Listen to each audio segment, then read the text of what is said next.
Super prime ಎಟ್ 9 ನಲ್ಲಿ ಇವತ್ತಿನ ಇಡೀ ದಿವಸದ ಪ್ರಮುಖ ಬೆಳವಣಿಗೆಗಳ ವಿಶೇಷ ವರದಿಗಳನ್ನು ನಿಮಗೆ ತೋರಿಸ್ತಾ ಹೋಗ್ತೀನಿ. ಅದಕ್ಕಿಂತ ಮುಂಚಿತವಾಗಿ ರಾಜ್ಯ, ದೇಶ ಹಾಗೂ ವಿದೇಶಗಳಲ್ಲಿ ನಡೆದಿರುವ ಟಾಪ್ 18 ಸುದ್ದಿಗಳನ್ನು ನೋಡೋಣ. ಬೀದಿ ದೀಪ ಅಳವಡಿಕೆ ವಿಚಾರಕ್ಕೆ ವಿಧಾನಸಭೆಯಲ್ಲಿ ಡಿಸಿಎಂ ಡಿಕೆ ಶಿವಕುಮಾರ್ ಹಾಗೂ ಮುನಿರತ್ನ ನಡುವೆ ಮಾತಿನ ಸಮರ ನಡೆದಿದೆ. ಇದೇ ವೇಳೆ ಡಿಕೆಶಿ ಟೋಪಿ ವಿಚಾರ ಪ್ರಸ್ತಾಪ ಮಾಡ್ತಾ ಇದ್ದಂತೆ ಟೋಪಿ ಕತೆ ಬಿಡಿ ಸರ್ ಅಂತ ಮುನಿರತ್ನ ಹೇಳಿದರು. ಟೋಪಿ ಹಾಕಬೇಡ ಅಂತ ಹೇಳೋದಿಲ್ಲ, ಹಾಕು ನಿನಗೆ ಹೊಸದು ಅಂತ ಡಿಕೆಶಿ ಹೇಳ್ತಾರೆ. ಇದಕ್ಕೆ ತಿರುಗೇಟು ಕೊಟ್ಟಿರುವಂತಹ ಮುನಿರತ್ನ, ನೀವು ನನಗಿತ್ತು RSSಗೆ ಹಳಬರು, RSS ಗೀತೆ ಸದಾ ವತ್ಸಲೆಯನ್ನ ನೀವೇ ಮೊದಲು ಹಾಡಿತು ಅಂತ ಕಾಲೆಳೆದಿದ್ದಾರೆ. ಲಕ್ಷ ಲಕ್ಷ ಲಂಚಕ್ಕೆ ಸಿಕ್ಕಿ ಬಿದ್ದಿರುವ ಇನ್ಸ್ಪೆಕ್ಟರ್ ಗೋವಿಂದರಾಜು ಪ್ರಕರಣವನ್ನ ವಿಪಕ್ಷ ನಾಯಕ ಆರ್ ಅಶೋಕ್ ಇವತ್ತು ಪ್ರಸ್ತಾಪ ಮಾಡಿದರು. ಗೋವಿಂದರಾಜ್ ಫೋಟೋ ಪ್ರದರ್ಶಿಸಿ ಸರ್ಕಾರದ ಭ್ರಷ್ಟಾಚಾರ ಎಲ್ಲಿಗೆ ಬಂದಿದೆ ನೋಡಿ, 4 ಲಕ್ಷ ರೂಪಾಯಿ ಹಣ ಪಡೆಯುವಾಗ ಸಿಕ್ಕಿಬಿದ್ದು ಬಾಯ್ ಪಡ್ಕೊಂಡಿದ್ದಾರೆ. ಮೊದಲು ಟೇಬಲ್ ಕೆಳಗಡೆ ನಡೀತಾ ಇತ್ತು, ಈಗ CAR ಗ್ರೌಂಡ್ನಲ್ಲಿ ಲಂಚಾವತಾರ ನಡೀತಿದೆ ಅಂತ ಆಕ್ರೋಶ ಹೊರಹಾಕಿದ್ದಾರೆ. ಬಿಜೆಪಿ ಆರೋಪಗಳಿಗೆ ಸದನದಲ್ಲಿ ಗೃಹ ಸಚಿವ ಡಾಕ್ಟರ್ ಜಿ ಪರಮೇಶ್ವರ್ ತಿರುಗೇಟು ಕೊಟ್ಟಿದ್ದಾರೆ. ಹೊರ ರಾಜ್ಯಗಳಿಗೆ ಹೋಲಿಸಿದರೆ ಕಾನೂನು ಸುವ್ಯವಸ್ಥೆ ಕಾಪಾಡುವಲ್ಲಿ ಕರ್ನಾಟಕ ಮುಂದೆ ಇದೆ.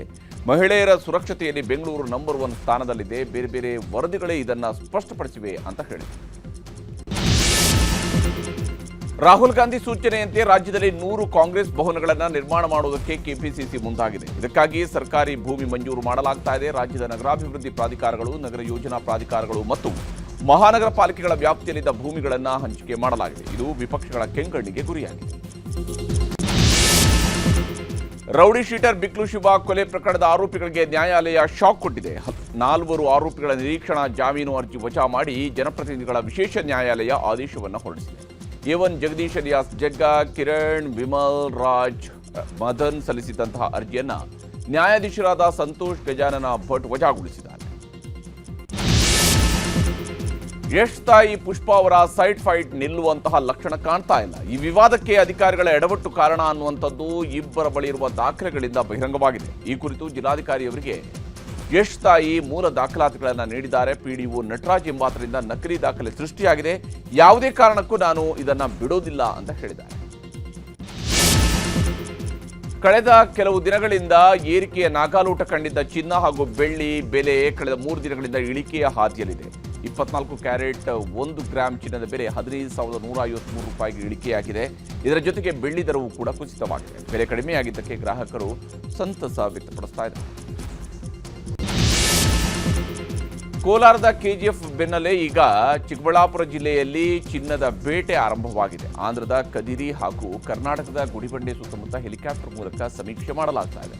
ಹೈಟೆಕ್ ಸೆನ್ಸಾರ್ಗಳ ಮೂಲಕ ಭೂಮಿಯ ಆಳದಲ್ಲಿರುವ ಖನಿಜ ಸಂಪತ್ತಿನ ದತ್ತಾಂಶ ಸಂಗ್ರಹ ಮಾಡಲಾಗ್ತಾ ಇದೆ. ಒಂದು ವೇಳೆ ಇಲ್ಲಿ ಚಿನ್ನದ ಅದಿರು ಪತ್ತೆಯಾದರೆ ರಾಜ್ಯ ಹಾಗೂ ದೇಶದ ಆರ್ಥಿಕತೆಗೆ ದೊಡ್ಡ ಬೂಸ್ಟ್. ಕರ್ನಾಟಕ ತಮಿಳುನಾಡು ನಡುವಿನ ಪೆನ್ನಾರ್ ನದಿ ವಿವಾದದಲ್ಲಿ ರಾಜ್ಯಕ್ಕೆ ಮತ್ತೆ ಹಿನ್ನಡೆಯಾಗಿದೆ. ಪೆನ್ನಾರ್ ನದಿ ಮತ್ತು ಅದರ ಉಪನದಿ ಮಾರ್ಕಂಡೇಯ ನದಿ ಪಾತ್ರದಲ್ಲಿ ಕರ್ನಾಟಕ ಸರ್ಕಾರ ಹಲವು ಯೋಜನೆ ಕೈಗೆತ್ತಿಕೊಂಡಿತ್ತು. ಹೀಗಾಗಿ ಜಲವಿವಾದ ನ್ಯಾಯಾಧೀಕರಣ ರಚಿಸುವಂತೆ ಕೋರಿ ತಮಿಳುನಾಡು ಸರ್ಕಾರ ಸುಪ್ರೀಂ ಕೋರ್ಟ್ಗೆ ಅರ್ಜಿ ಸಲ್ಲಿಸಿತ್ತು. ವಿಚಾರಣೆ ನಡೆಸುವಂತಹ ಸುಪ್ರೀಂ ಕೋರ್ಟ್ 1 ತಿಂಗಳೊಳಗೆ ನ್ಯಾಯಾಧೀಕರಣ ರಚನೆ ಮಾಡುವಂತೆ ಕೇಂದ್ರ ಸರ್ಕಾರಕ್ಕೆ ಸೂಚನೆ ನೀಡಿದೆ. ನಿಕೋಬಾರ್ ದ್ವೀಪಗಳು ಮತ್ತು ಜಮ್ಮು ಕಾಶ್ಮೀರದಲ್ಲಿ ಭೂಮಿ ಕಂಪಿಸಿದೆ.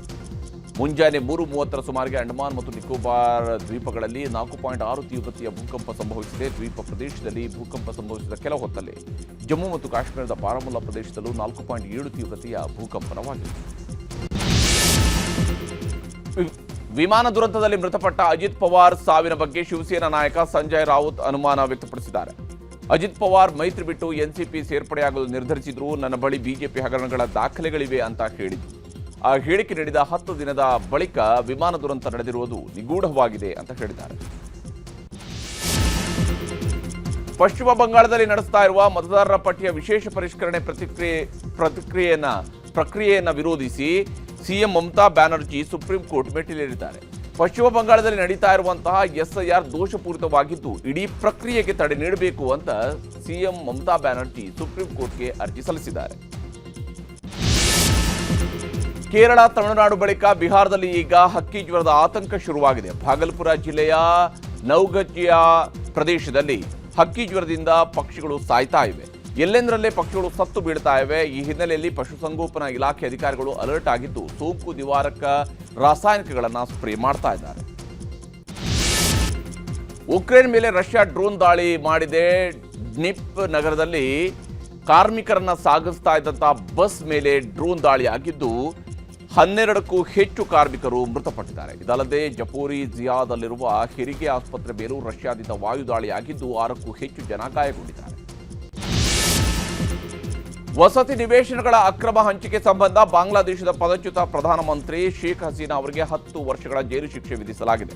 ಭೂ ಹಂಚಿಕೆ ಅಕ್ರಮಗಳಿಗೆ ಸಂಬಂಧಿಸಿದ 2 ಪ್ರತ್ಯೇಕ ಭ್ರಷ್ಟಾಚಾರ ಪ್ರಕರಣಗಳಲ್ಲಿ ಢಾಕಾ ವಿಶೇಷ ನ್ಯಾಯಾಲಯ ಈ ಆದೇಶ ಹೊರಡಿಸಿದೆ. ಈ ತೀರ್ಪು ಹಸೀನಾ ಕುಟುಂಬದ ಮೇಲೆ ದೊಡ್ಡ ಕಾನೂನು ಸಂಕಷ್ಟವನ್ನು ತಂದಿಟ್ಟಿದೆ. ಭಾರೀ ಹಿಮಪಾತಕ್ಕೆ ಜಪಾನ್ ತತ್ತರಿಸಿ ಹೋಗಿದೆ. ಉತ್ತರ ಜಪಾನ್ನಲ್ಲಿ ದಾಖಲೆಯ ಹಿಮಪಾತವಾಗ್ತಾ ಇದ್ದು ಜನಜೀವನ ಅಸ್ತವ್ಯಸ್ತಗೊಂಡಿದೆ. ಹಿಮಪಾತಕ್ಕೆ ಸಿಲುಕಿ 2 ಸಾವಿಗೀಡಾಗಿದ್ದು ಹಲವರು ಅಸ್ವಸ್ಥಗೊಂಡಿದ್ದಾರೆ.